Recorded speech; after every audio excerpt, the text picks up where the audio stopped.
ওই জায়গায় সব ধরনের বুদ্ধিজীবী পাওয়া যায়, রাজনীতিবিদ আছে, ডাক্তার আছে, ইঞ্জিনিয়ার, উকিল। খালি সমস্যার কথা খুঁজে বলবেন, দেখবেন সমাধান দেওয়ার জন্য সবাই হাজির। এই চায়ের দোকানে বসে বসে ঈমান আমলের কথা বলা হয়, কি বলেন? দুনিয়ার সব গীবত, মিথ্যা কথা, মানুষের সমালোচনা ছিল। এই প্রতিবেশী অভাবীকে খানা খাওয়ানোর মাধ্যমে তার সাথে সেই হক আদায় করা হয়, সদাচরণের সওয়াব তার আমলনামায় যোগ হয়ে যায়। এজন্য জাহান্নামীরা বলবে, জাহান্নামে আসার আরেক কারণ মিসকিনদের খানা খাওয়াইতাম না। আমরা অসহায় দরিদ্র প্রতিবেশী যদি কেউ থাকে, খানা খাওয়াবো, কোন ইনশাআল্লাহ। যার এবিলিটি যেমন আছে সে তেমন খাওয়াবে। কিন্তু আফসোস, আমাদের দেশে এই খানা খাওয়ানোর ফজিলতের কথা বলে অনেক সময় 40 দিনা বাৎসরিক যেই এগুলো করা হয়, এগুলো করার মাধ্যমে দেখা যায় তেলওয়ালাদের তেল দেওয়া হয়, মিসকিনদেরকে হাড্ডি আর জল দিয়ে চালিয়ে দেওয়া হয়। আপনি খাওয়ান, অসুবিধা নাই, যার খাবারের অভাব নাই তাকে কেন খাওয়ান? মৃত ব্যক্তির নামে খাওয়াবেন, মিসকিন অসহায় যারা তারা। আর একজন আত্মমর্যাদা সম্পন্ন ব্যক্তি মৃত ব্যক্তির নামে খানা খাওয়ানো হলে ওই খানায় অংশগ্রহণ করতে পারে।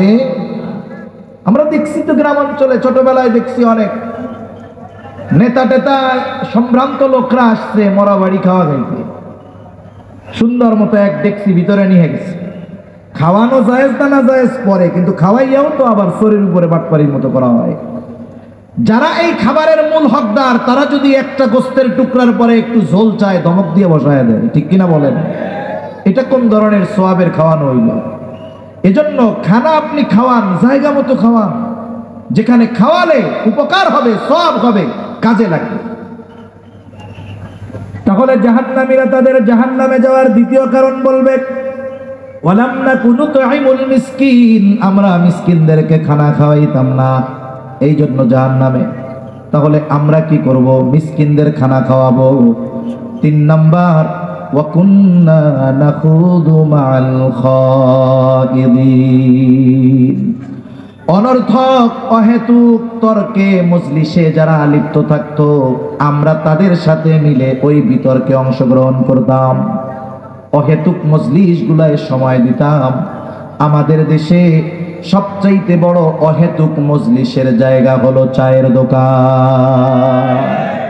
প্রত্যেকটা চায়ের দোকানে, শহর বলেন আর গ্রাম বলেন, অহেতুক মজলিসের আড্ডা।